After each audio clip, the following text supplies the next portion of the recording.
Hi everyone, and welcome back to Art with Mrs. S. Today we're on Unit 3, Lesson 3, Create Textured Material. Texture is the way something feels. How would these textures feel if you could touch them? And I'm looking at the image on page 34.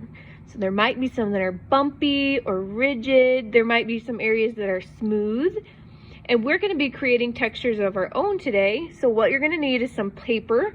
White works good, but if you have other colors you want to try, that's fine too. You'll also need some crayons that do not have paper on them. If you have those bigger crayons, those work really nice. You can use any colors you want. And you're going to need some things with texture. So I have things that I found around my room. Paper towel has kind of a bumpy texture. I have this marker holder I'm going to try. I also have this bunny that's got some nice texture from the yarn that's on here. And other things like leaves and feathers or buttons, anything that's flat enough that has a texture that you can try to create on your paper.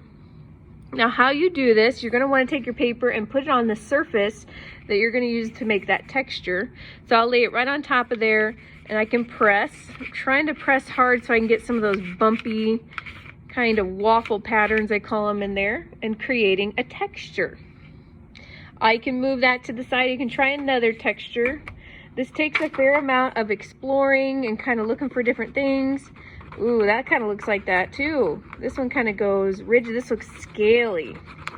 Be a scaly texture. If you have bubble wrap works really good. If you have cardboard, you can kind of tear it open and create that open side of the corrugated cardboard to create that. The feather doesn't work as good as a leaf does, but sometimes you get those nice feathery textures with the little pieces out and then that line going through the center. When you're all done with your textures, you can make it into something else if you'd like. And then of course you have to post to Padlet. If you're not familiar with Padlet, you click the link underneath this video. It's that pink and white plus sign and the title will pop up. And that title, you want to type your first, last name and your remote classroom teacher. And then you do have to take a picture by clicking the camera icon. And then you'll want to click save after you took your image and it will save it to Padlet for everyone else to see. And that's also how you get a grade.